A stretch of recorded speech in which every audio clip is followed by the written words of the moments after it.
Welcome to this installment of the New York State Archives Spring Cleaning Sessions. These are quick highlights of practical guidance and actions you can do to strengthen your records management program. In this installment, I'm going to be discussing how to train staff in the basics and the value of records management. So, what do we need to focus on to ensure that your staff is aware of what records they are creating, what records management is, and what their part is? You need to answer the following questions in your staff training on records management, and I'll go over each of these. What is a record? Beginning with, what exactly is a record? Your staff needs to know what a record is from the start. What is a retention schedule? Then you have to talk about the single thing that lets your staff know how long to keep records, and more importantly, when they can get rid of them. Is it written down? After, you need to answer this question in your training. Is the information about what to do with records, where they need to go, and who they need to go to documented in your policies and procedures? And finally, will people listen? The last part really is the most important. How do you ensure your staff will actually follow the records management rules and guidance you provide in your training? In the end, will they listen to you? We're going to give you some good ways to make sure that happens. So we need to start off with the most basic idea. What is a record? Your staff is going to be creating them every single day, so they need to know what exactly they are. The official definition of a record is an information-bearing object that is created, received, maintained, or used by an organization and is pursuant to its mission, its operation, and activities. So a record is something that is retained for its valuable information. It's retained for its content. And it has content that needs to be kept specifically for legal reasons in most cases. Records are independent of physical form and characteristics. And this is something that sometimes people kind of get tripped up on. The physical form does not matter. So a record may exist as paper, microfilm, or an electronic file like an email or a database. Then you need to talk about the record's life cycle. Now, every record you or your staff create go through these same steps and phases. And it helps for everyone to have a basic understanding of this record's life cycle. This cycle helps your staff identify records and where they need to be. So we start off with creation. Everyone creates records every single day. This obviously is the beginning. Then it goes to an active phase. This is when your records are, these are when your staff are actually referring to these records in their offices quite often. And it typically ranges from about a month to a year. Afterwards, the records go into an inactive phase. This is when your staff usually needs to keep a record for legal reasons, but no longer use it in their daily work. So it's usually moved outside of the office to another location at this point. And the last is for disposition. And this usually means a record can be destroyed unless, of course, you need to keep it forever. So one of the things your staff needs to do is to be able to identify the official copy of the record. This is because they only need to keep a single copy of a record to meet its legal requirements. All the others are considered convenience copies and can be discarded once they are no longer needed. So how do you tell your staff how to identify that official copy? And there's some basic principles here. If there's only one copy of a record, it is easy to see that becomes the official copy. So it's the only one you have, that is your official copy. If it's a sender's copy from an internal source, so if you have many copies of a document that are shared in your office, then the original sender's copy is the record copy. All the others are considered duplicates.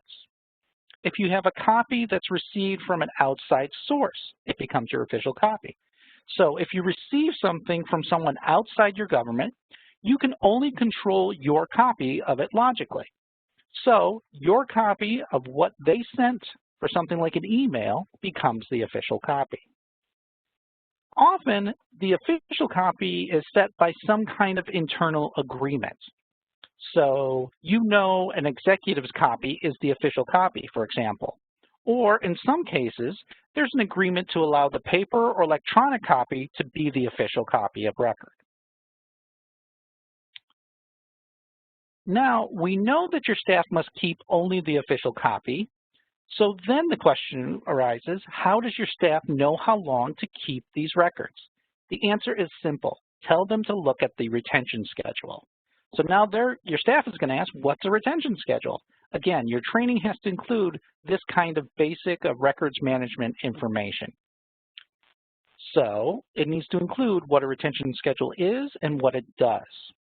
You need to explain that a retention schedule is a list that provides both the legally minimum time period that records have to be kept and when you can get rid of records legally, or in some cases it tells you that you have to keep something permanently. The main point here really is that your staff needs to know to keep these records for their entire retention period, whatever that may be. It could be 6 years, 55 years, or forever. So you need to show them that this retention period is indicated in the retention schedule itself. You can tell them that the schedule does not force people to destroy records. It does not force destruction. It simply tells your staff the least amount of time to keep these records before they can get rid of them. But it doesn't have all the info your staff needs. It's not the be-all and end-all of records.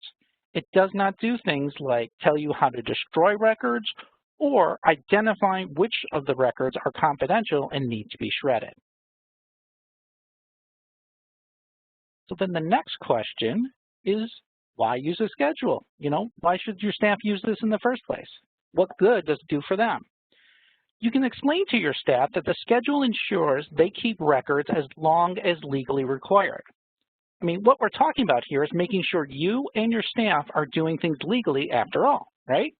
So you discard records that are no longer needed. You can tell your staff that they can get rid of records they don't need anymore.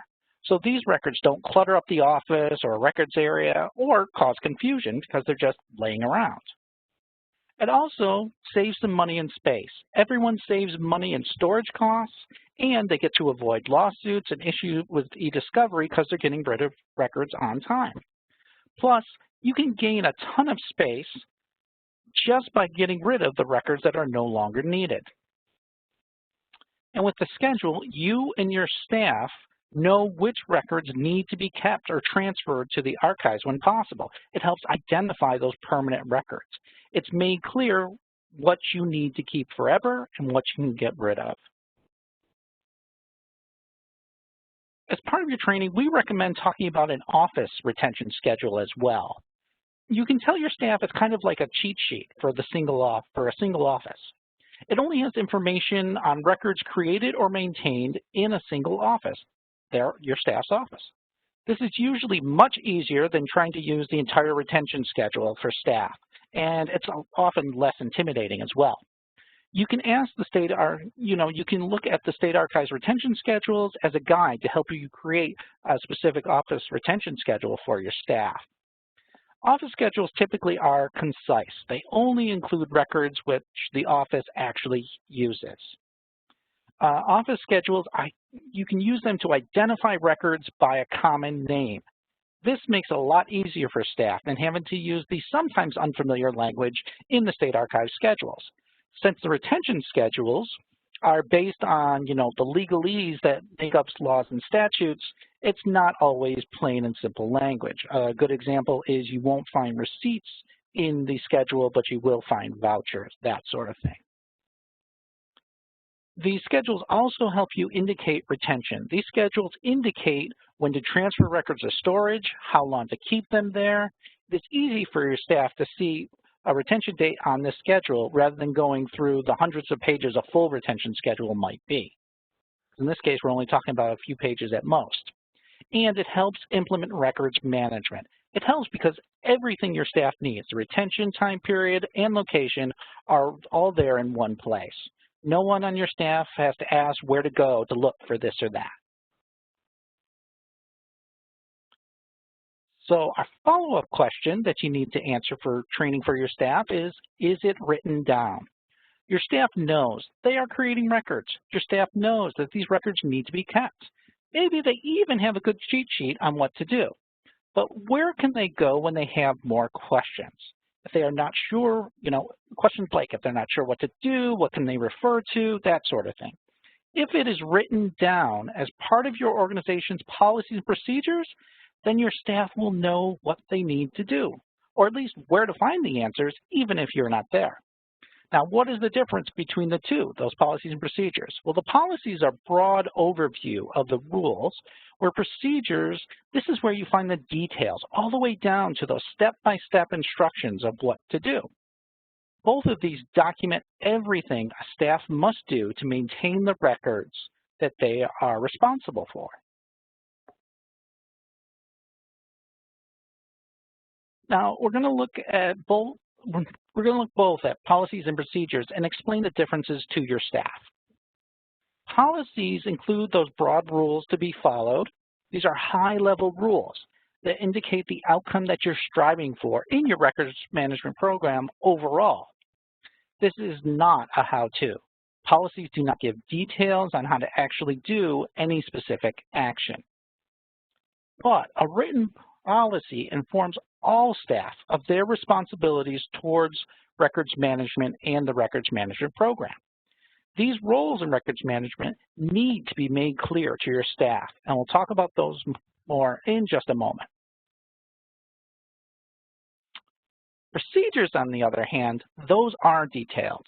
You want to write this out. You document the procedures your staff needs to do for every step of records management. For example, you could develop forms for different records management tasks, like labeling a box or disposition, or maybe even transferring records from active to inactive storage. What these procedures are, they're going to be your step-by-step instructions for specific actions.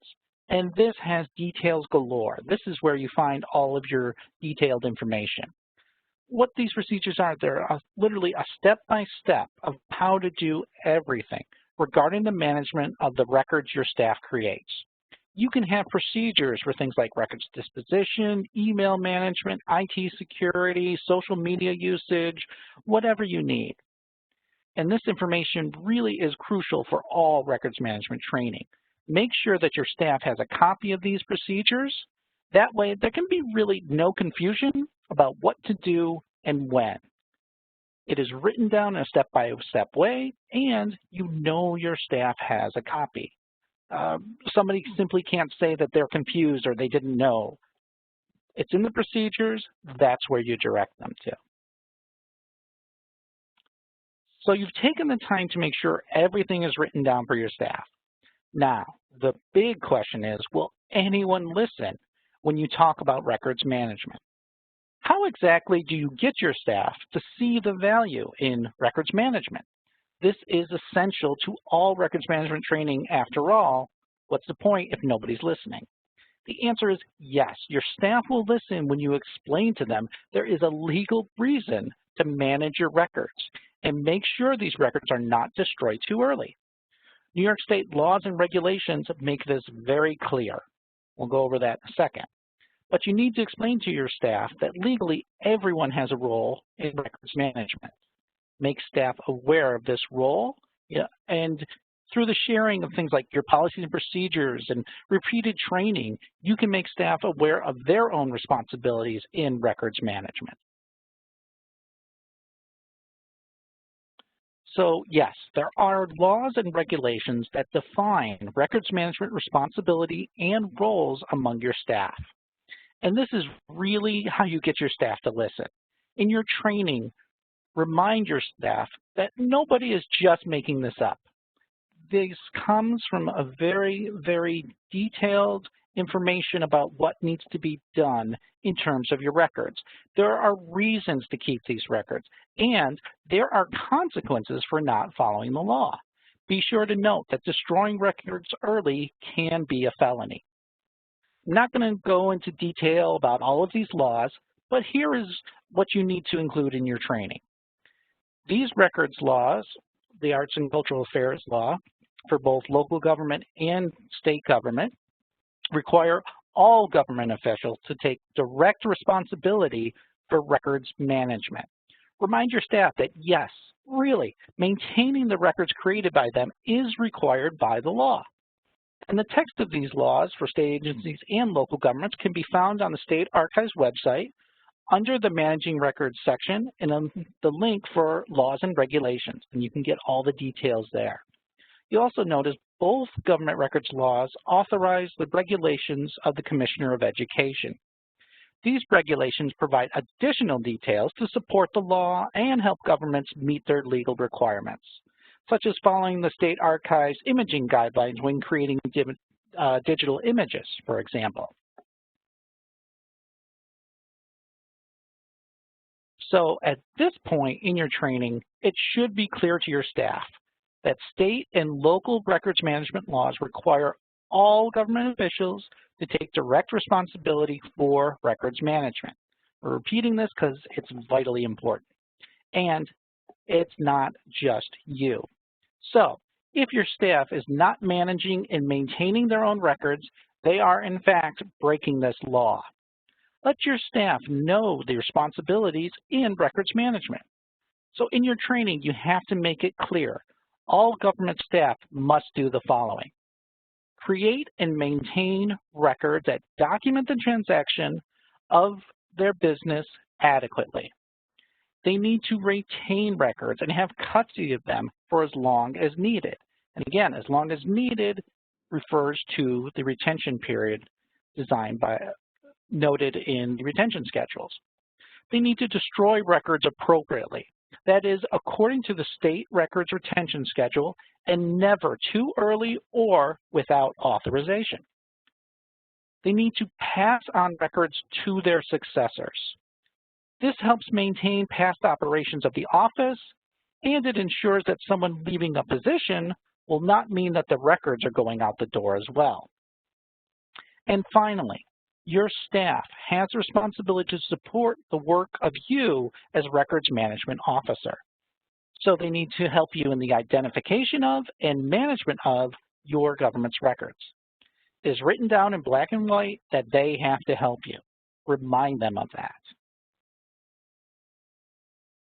The next thing you must include as part of your training is to make sure all of your staff know about the policies and procedures and the roles that they play in the records management program overall. Because really, it's not good if it's not followed. Remember, it does not matter how perfect your policies and procedures are written if no one on your staff takes the time to look at them and follow them. Again, you can always remind the staff of their legal responsibility to maintain these records to help ensure compliance. I mean, that is the biggest stick after all.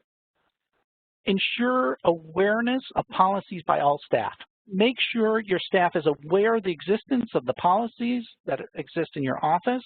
Give them all copies, or at least keep a copy that's posted where everyone can see. You want to provide policies and procedures training. Include the policies and procedures in any kind of staff orientation training. That way, no one on staff can't say that they didn't know it existed, and you know that your staff knows about records management responsibilities right from the start. It's included in their orientation. And then, of course, reinforce that periodically. Now, this is not a one-time thing. You need to reinforce these basic roles and responsibilities in your staff training. You can make it part of an annual training, like your safety or OSHA, that sort of thing. So basically, your staff comes to expect it. So, wrapping up, here are the main takeaways for your training.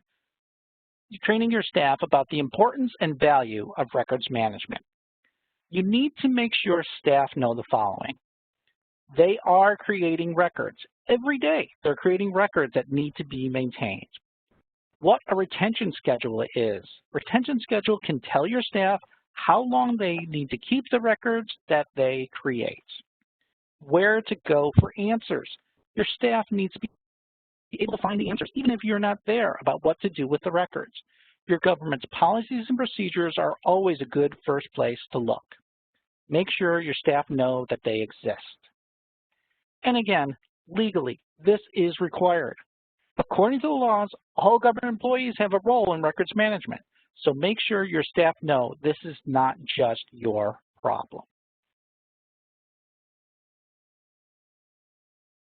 As always, thank you for listening. Remember, if you have any questions or assistance, you can always contact us. Staff at the State Archives are here to help and answer your records management questions. So contact us at the email listed here, and we would be happy to help. Thank you again.